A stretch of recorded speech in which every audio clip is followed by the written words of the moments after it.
So you'll never believe this, Florida Man Diplomacy fans, but I recently went against a strong opponent, the strongest enemy I've ever faced. It was a big 16-wheeler. I was minding my own business, just sunbathing on the freeway, as you do, and this thing came out of nowhere. I tried to run away, but the truck seemed to be following me, and no matter how fast or how far I ran, the truck got closer and closer. I could hear its engine roaring, and I silently prayed to all the gods I would normally disbelieve in or challenge to fights that somehow it would miss me. But Truck-kun was merciless. Anyway, as it hit, everything went dark and suddenly painful. The pain was mercifully brief. Then I felt myself falling through a black void. As I fell, the darkness started to recede. There was some kind of light peeking through at the edges of my vision. It was faint light, though, and more noticeably, I felt hot.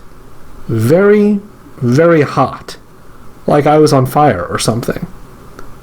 The scary thing was, I was pretty sure I'd died. I didn't know where I was going, but the fact that it was pretty dark and very hot was not encouraging. It was pretty clear I must have died, and I didn't like where this seemed to be going. Then I felt myself impact something, and I braced myself for my body to somehow be blown apart again after having first been splattered by Truck-kun. The strange thing was that even though I felt like I'd been falling fast and far, there was no pain with impact. In fact, I felt good. Elsewhere, all throughout the land, ripples of supernatural power radiated intensely, and they did not go unnoticed. The 3 rings held by the elves pulsed with an unpleasant energy. 9 rings held by figures shrouded in darkness glowed with unearthly delight and power. I felt all of this somehow, and as I sensed it, I realized that my sensory apparatus was very different from what I had previously experienced. Somehow I could feel and hear and see for miles and miles, distant from where I was. But where was I actually?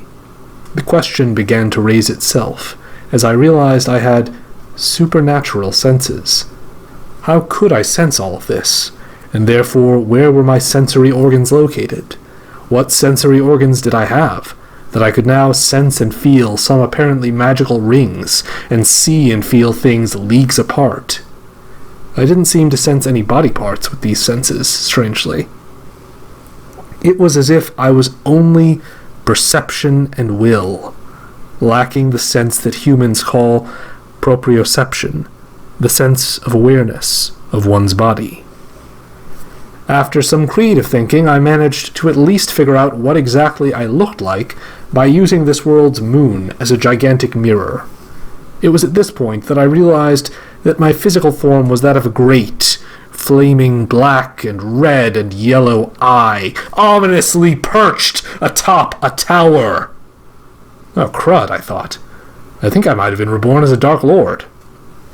I could not find it in myself to be too broken up about this, though. I had always enjoyed those stories of evil overlords trying to conquer the world, even if some do-gooder always tripped them up and stopped them in the end. Forgetting about the question of what my ethics would be in this new life for the moment, I focused my mind harder on the thought of body sense this time. Only now, I tried to manifest a body into existence for myself.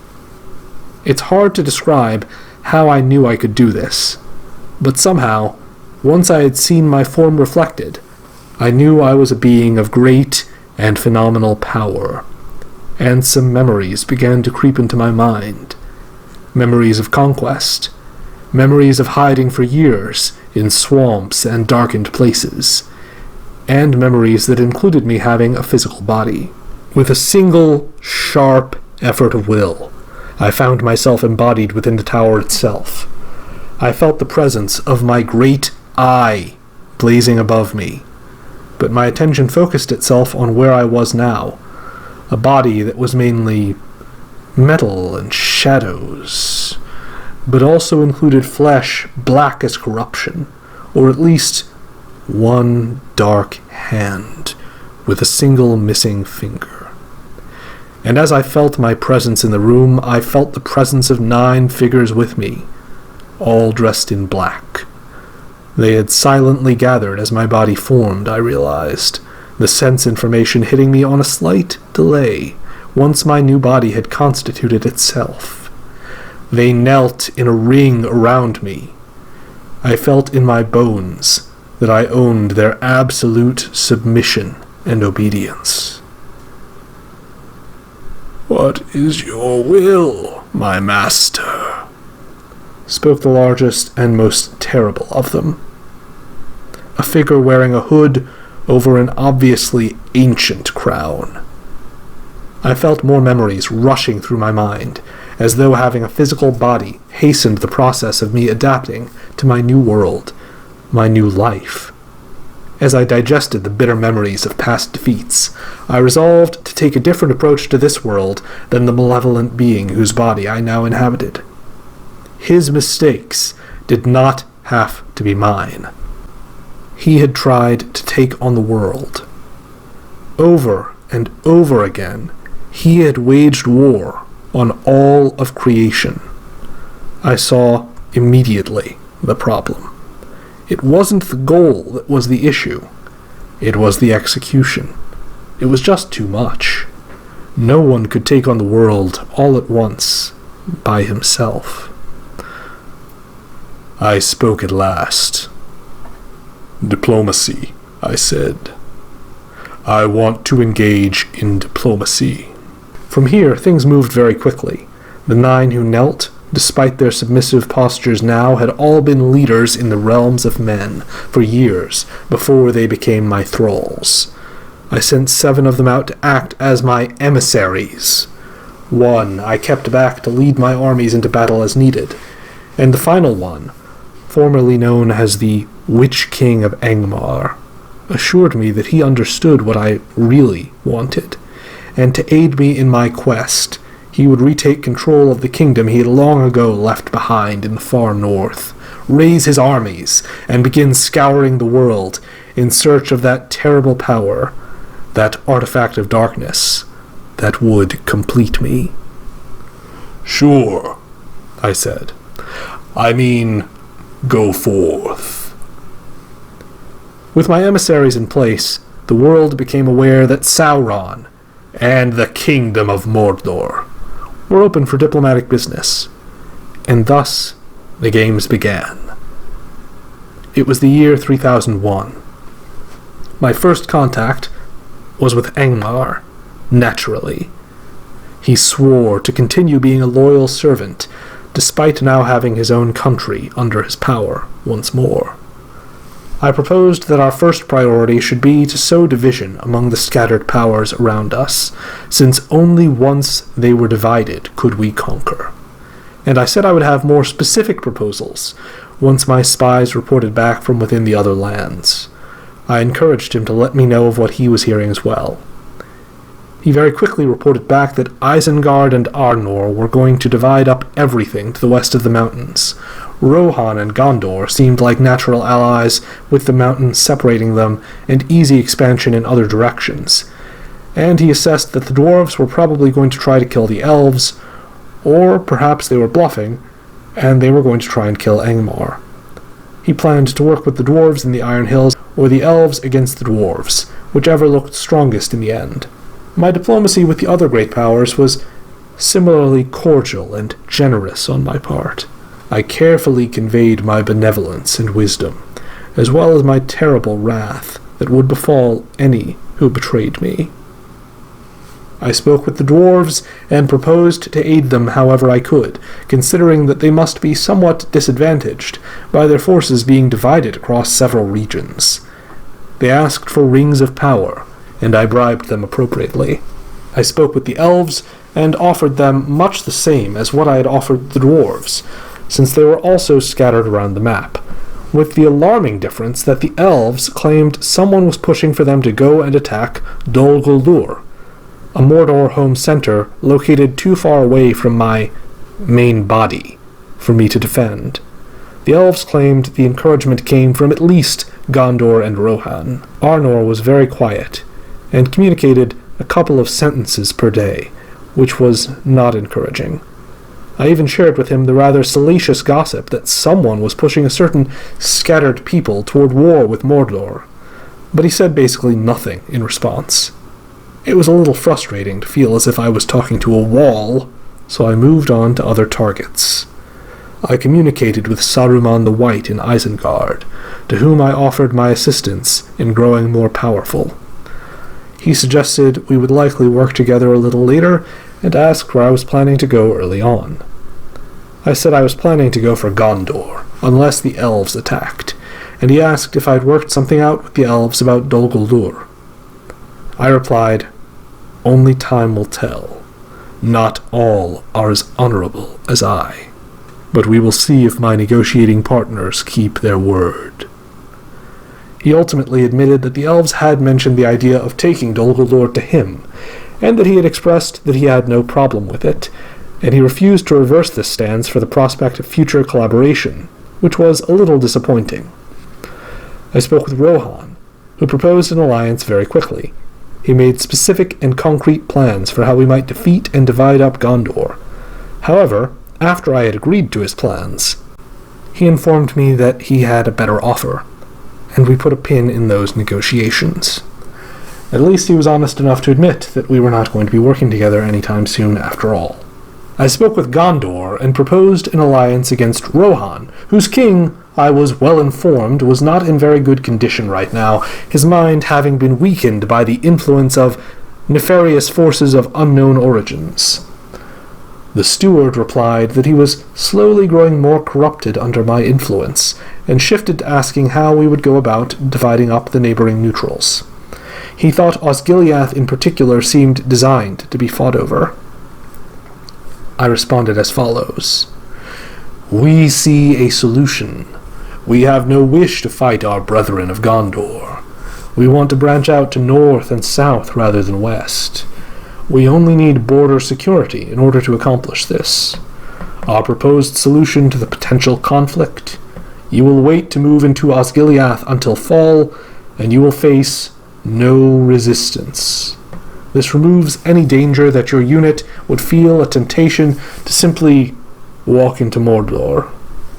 It also means that because you would not need to support the move into Osgiliath, you are free to move Pelargir to Anfalas, to claim Undrast. The only center we want that is in our shared zone of influence is near Harad, so we will have access to the sea. What do you think? From there, I can see us moving against Rohan together." He replied, "Your offer is a good one, but I am not sure that I can trust you in the long term. It seems to me that one of the side effects of this is that you'd be really well placed to stab me in a couple of years if everything else works out." I countered that. That's the virtue of a corner position. Mordor will be well positioned to go after anyone in year 2, but you should accept our offer unless you want to gamble everything on taking me out early on. Our plan is not to besiege Gondor. We want to expand north and south, not west. If we do it that way, we only need one trusted ally: you. We do not trust Rohan. We do not trust the dwarves or elves or Angmar. We want to trust you, and if you make this opening, we will know we can. Commit to us, and we will commit to you too. I thought it was a compelling offer, but I heard nothing further from the steward at the time. I spoke with the elves again. I told them, "I've heard that you have been convinced to go after Dol Guldur for some reason. I urge you to reconsider. Starting a fight with me is counterproductive and would go against your interests. It would pit you against both the hordes of Mordor, and likely whoever is trying to push you into this attack, since obviously the secret is out. I hope you can see that Mordor will be a better friend to have than almost any on this map." The elves promised to consider this argument, and tried to argue that I should tell them who had given me this information to get them to consider this idea more seriously. I refused, naturally, and the elves and I had a rather lengthy and boring argument about whether it was right for me to tell them who had leaked their hostile plans to me. Ultimately, this led to the elves making the rather crazy decision to declare war on me openly to everyone else without even waiting for the first season's orders to process. It was a shame this had to happen, since if I hadn't had this silly argument with the elves over taking one of my centers, I was going to go after either Gondor or Rohan. Now, however, the elves had to die first. I spoke again with the dwarves. We discussed an attack on the elves, which the dwarves seemed enthusiastic about. I spoke again with the Witch King of Angmar.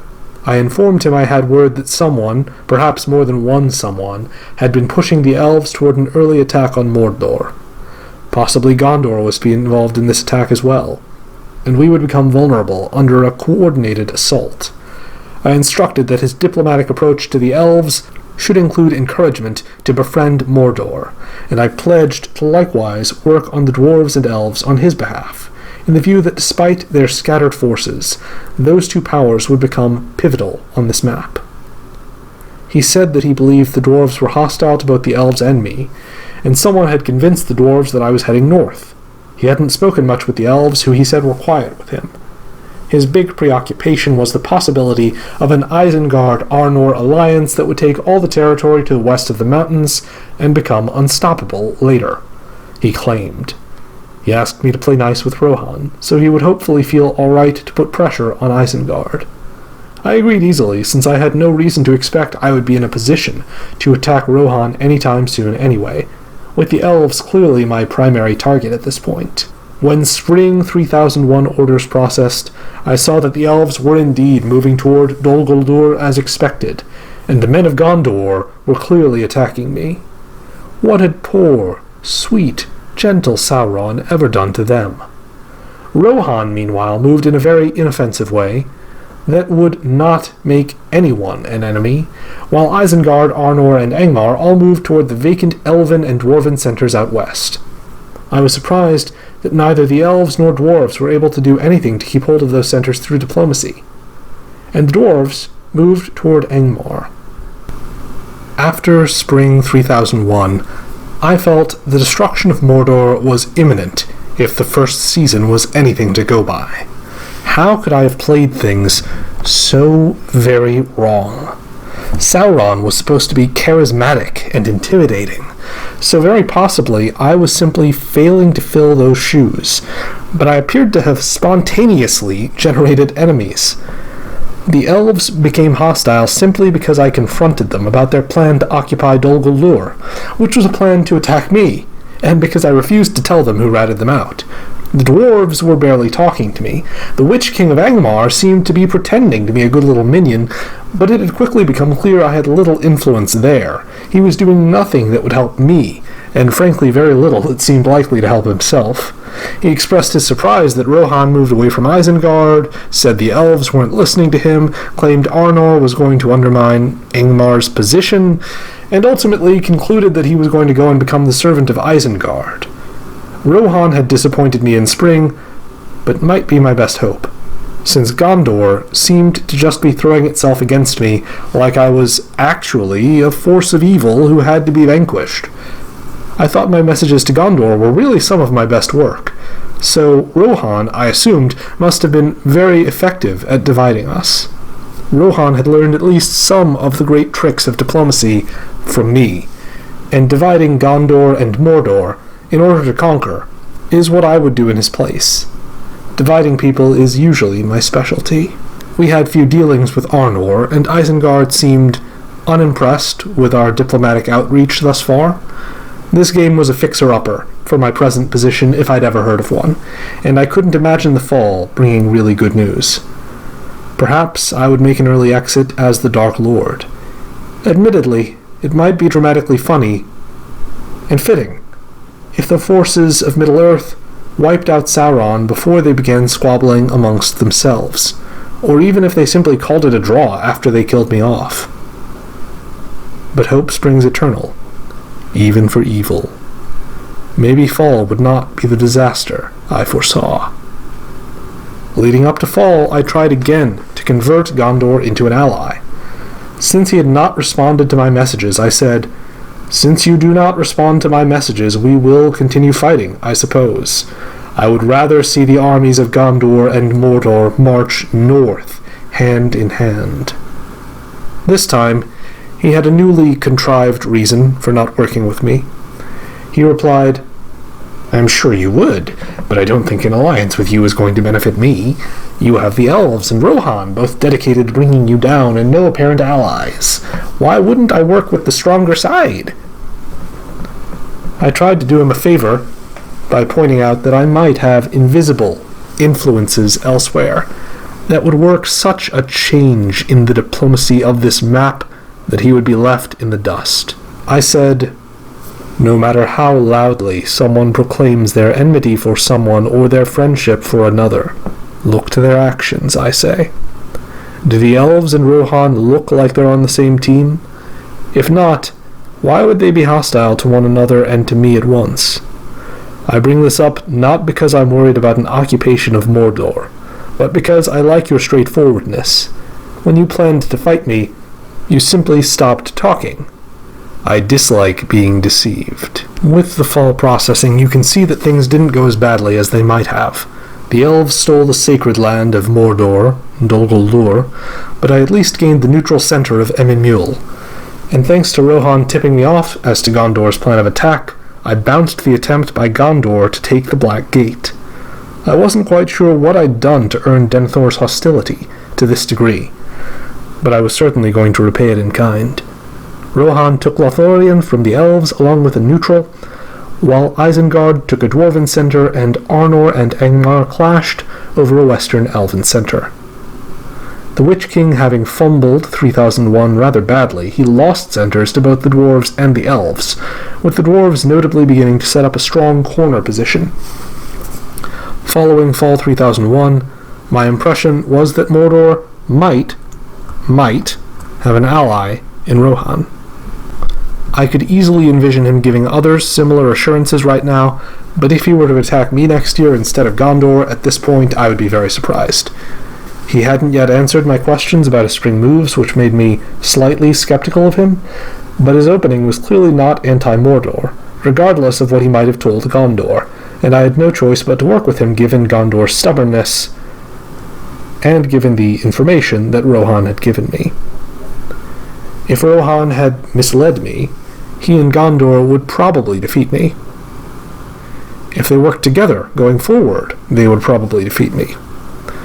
If Rohan did betray me, I would have to work on Isengard as a last resort to try and get an ally against the powers between us. The dwarves remained something of a mystery, while the elves seemed bold, yet pointlessly aggressive despite the dangers of it, and Angmar had informed me he was now a client state of the dwarves, which was a little disconcerting coming from my supposedly faithful servant, but hopefully meant he would target the elves. I could see a good path forward, potentially, but it appeared to be a narrow one.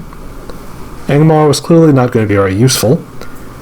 His messaging to me about serving the dwarves would probably serve our shared interests well enough, but he hadn't done very much to act as a scourge to those accursed elves. And this point in the game is the last that the Witch King and I communicated. In the builds, I acquired a fell beast at Barad-dûr, and constructed a new army to protect the Black Gate from my aggressive neighbor.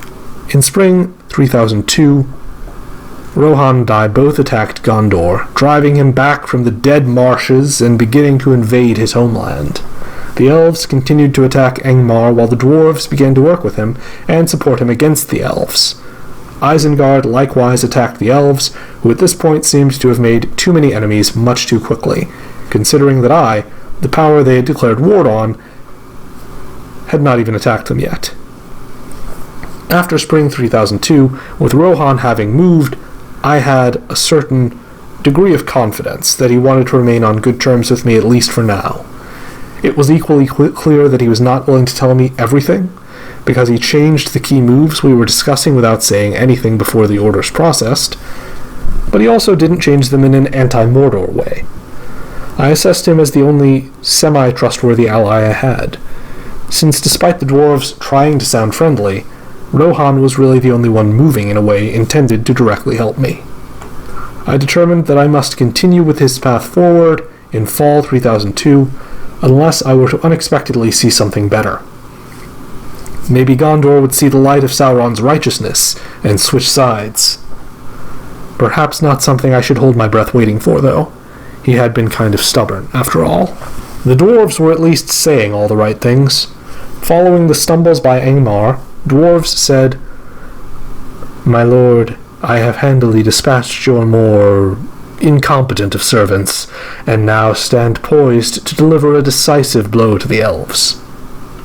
I wanted to keep that door open, and the dwarves were also just fun to talk to, so I replied, "We are glad to see our two great friends, Rohan and Durin's folk, striking and preparing to strike at the thrice-cursed elves. Such unprovoked aggression should always be punished. The Witch King perhaps left his ring at home this year. He seems less powerful than I had anticipated.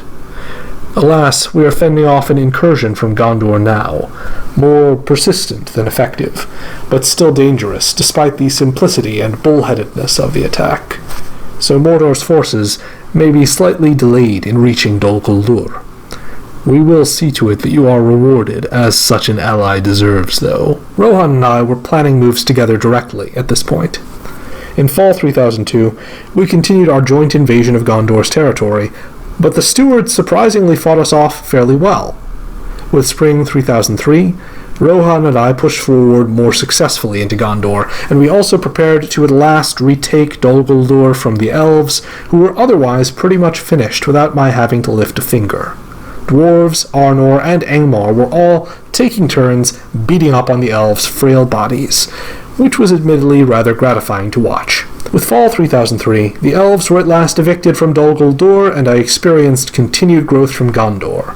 Although Rohan was sadly kicked out of the Gondor center, he was acquiring, courtesy of a backstab from Isengard. This was great for me, since it would only make Rohan more loyal now that he would no longer feel any sense of loyalty to his prior arrangements with Saruman. The elves died this season, while Arnor and the dwarves seemed set to fight next. After fall 3003, I started talking to Arnor again. With a sense of the renewed vigor of my position, I proposed that as two corner powers, we work together against those between us. He seemed interested, so I specifically proposed a joint attack on the dwarves and a focus there, in the coming year or so. At the same time, I anticipated Rohan and Isengard would begin fighting, and I suggested we both lend a smaller share of our forces to the Rohan side of that conflict. We would then crush the Rohirrim between us once Isengard had been defeated, and make a 19-19 center split of the remaining centers. I proposed that he would end up with all of what was currently Isengard, plus 3 dwarven centers, while I would end up with the other half of the map. He agreed, and I pledged that Mordor would march swiftly to his aid against the dwarves. You can see that with spring 3004, I was an evil overlord of my word. I did indeed begin shifting units in the general direction of the dwarves. I also continued helping Rohan and attacking Gondor. However, Isengard's power was pretty overwhelming. With things having gone much as I had foreseen with both the Dwarven conflict and the Rohan-Isengard fight, I messaged Arnor again. I said, Isengard is moving quickly against Rohan in collaboration with Gondor now, tipping the balance clearly against Rohan. I do not want Isengard to win that fight, because then it will become impossible to take him out. Can you move some forces south to fight Isengard now? I can see you're moving everything east against the dwarves, but that isn't entirely necessary or useful, since we have the dwarves well outnumbered, without throwing the whole of our force against them. If you move half of your units against Isengard, and half against the dwarves, we should win both fights handily. His response was unsatisfactory to me. I have positioned myself to make a minor stab on Isengard. This was a red flag to me that Isengard was probably his primary ally, because any minor stab is almost always not a real stab, just a way of placating someone or deceiving someone who you need as an ally for the moment. If you really wanted to stab someone, you wouldn't just nibble at the edges of stabbing them or make a probably coordinated move toward stabbing them for one dot. You'd actually stab them. so pretty much instantly I lost what little trust I had in Arnor. To the south, I was messaging with Gondor about how he might stay alive essentially as a janissary to me and Rohan. Despite how the steward had stubbornly gone after me earlier, I liked his straightforwardness and thought he would be a good agent of chaos to unleash in the west. I proposed that we would need to get most of his units transformed to fleets and headed to Isengard so he wouldn't be hanging out behind my and Rohan's lines, and he agreed to this. I may have also had some ideas in the back of my mind that I could use Gondor to help me attack Rohan sometime years later. The dwarves communicated with me as well, expressing some surprise at my most recent moves. I decided that this was a time to be honest, given how strong the Arnor-Isengard relationship seemed, and I said, "All right, honestly, I was going to backstab you here, but now it seems unwise. Arnor was meant to assist me and Rohan against Isengard, but he is not following through on his commitment, and is throwing his whole force against you instead of sending half south. I would like to work together, hence I will withdraw from Dagorland. Between the two of us and Rohan, we should be able to match the alliance of Arnor and Isengard." The dwarves responded positively to this, and we began a 3-power alliance at this point, coordinating among Rohan, the dwarves, and myself. Going to Fall 3004, you can already see the benefits of the alliance, as everything that the three of us has is moving in lockstep toward the front with the shared enemy.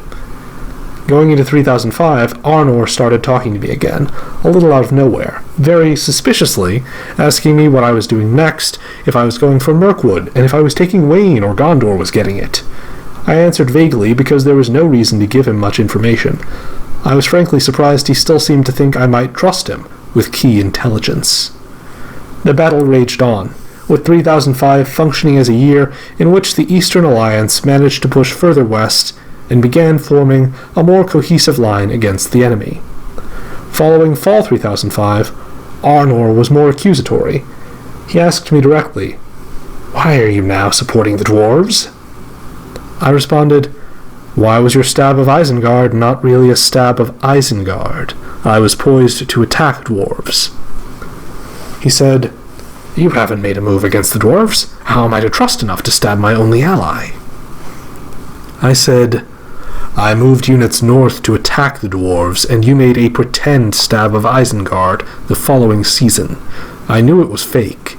That doesn't exactly inspire trust either. When I realized all you were doing was a 1-dot stab of Isengard, I changed my orders to avoid starting a fight with the dwarves." He replied, "So we'll just do a 5-way draw? Fine with me." I countered, "I think that if you continue with Isengard, it will end up being a 3-way draw that neither of you makes it to." He responded with, "Laugh out loud, and if I stab Isengard, it will end in a Mordor solo." Now admittedly, world domination for Sauron was the end goal of every tactic, policy, and strategy I employed, but Arnor was really overrating the potency of his own alliance here, and also underrating the intelligence and independence of Rohan and the dwarves. The next year was one of continued success for the alliance against Isengard and Arnor, a moment which saw me putting fleets to sea to better take advantage of the weakness of the West. Spring 3007 saw most of my units very still, unable to do much to contribute to the struggle against the Western powers, and the all-important struggle to take over the world. Following Spring 3007, I began exploring the idea of stabbing Rohan with the dwarves. I was very interested in how they would react to this suggestion, as well as whether they would change directions from fighting Arnor if I did this. If they would, that made my stab idea a lot less feasible. The dwarves agreed that they would be able to continue beating back Arnor, and stated the condition that they would need every supply center north of Lothlorien to balance my gains out. We reached an agreement, and I pledged to move my units away from the border region with the dwarves, and towards Rohan. I mentioned I would need to stab him as soon as possible before he could finish absorbing Isengard. Happily, all his centers were Lothlorien or below.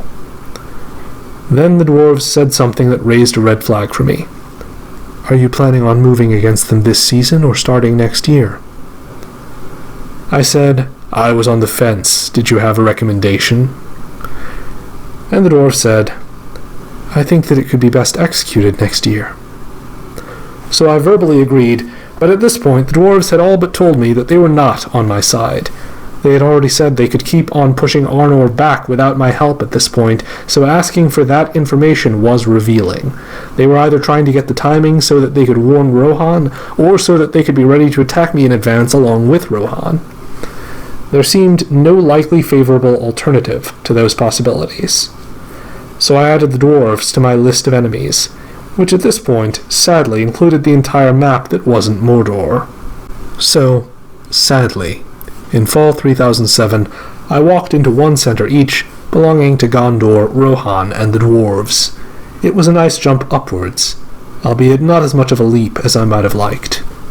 Following fall 3007, having finally actually stabbed both Rohan and the dwarves, I sought to align myself with Arnor, though I messaged him more out of a sense of obligation to my position than any optimistic imagining that the ruler of Arnor would actually join me. Sure enough, his response was brief, and he quickly stopped responding. It is what it is, was my thought. The dwarves were more talkative, and we exchanged compliments on our respective tactical and strategic prowess. I actually directly asked if my read of the dwarves' intentions had been correct, and they confirmed they were indeed conspiring with Rohan against me and complimented me on guessing it. From here, the entire map began essentially teaming against me. It was like some fantasy movie where all the world's major military powers join forces against one big bad evil guy who's trying to take over the world. The game clearly approached a sad ending, where the forces of Sauron could be purged from Middle-earth. As the tide turned, I spent some time trying to talk the dwarves into reallying with me, and going after Arnor again so that I could recover from my current embarrassing and unpleasant situation. However, they were slow to turn as they continued to experience successes, taking territory from me, and enjoyed Arnor's continued inaction on the border with them. I tried talking to Saruman in the late game as well, but I think he had fallen into some sort of a deep, magical wizard sleep, and he never responded to me. His forces continued attacking me, though. I guess they didn't really need orders. I had more luck reaching Rohan, who pulled my bacon out of the fire once again. Rohan agreed to team back up with me again before he lost a good opportunity to flip sides and make a surprise attack on his erstwhile allies.